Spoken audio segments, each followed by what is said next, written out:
Assalamualaikum warahmatullahi wabarakatuh.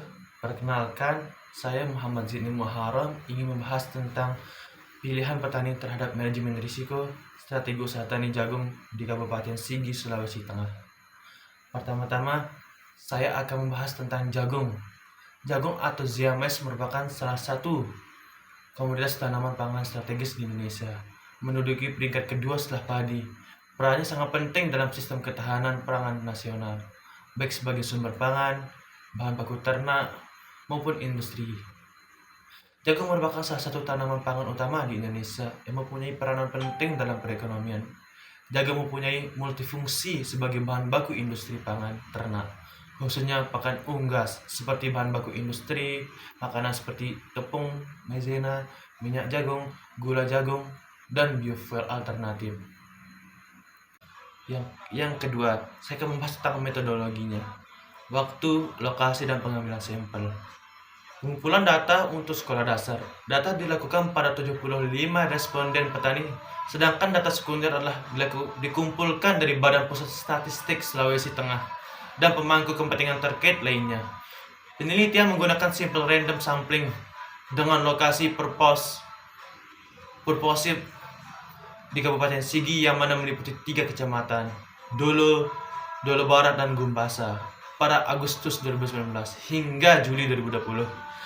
Data primer dikumpulkan dari responden yang terlibat dalam agribisnis jagung, asal produksi hingga pemasaran.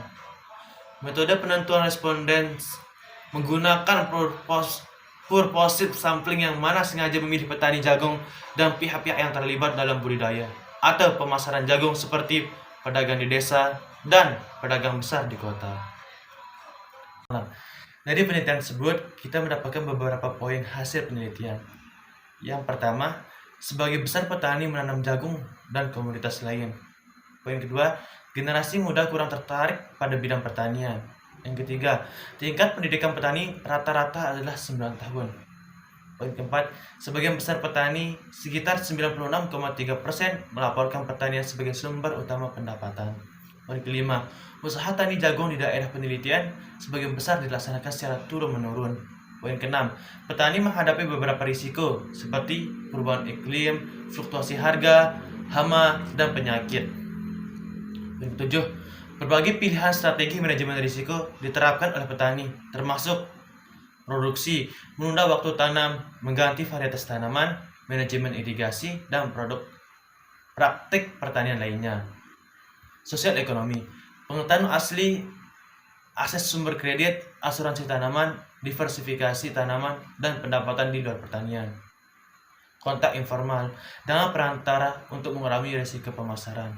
Poin ke-8, asuransi pertanian belum tersedia untuk jagung di Sulawesi Tengah. Poin ke-9, tengkulak berperan penting dalam pemasaran tetapi tidak memiliki kekuatan untuk menstabilkan harga. Poin ke-10, pendidikan. Semakin tinggi tingkat pendidikan, semakin mudah petani memahami dan menerapkan strategi manajemen risiko. Poin ke-11, luas lahan. Petani dengan lahan yang luas lebih memungkinkan memilih strategis yang lebih kompleks.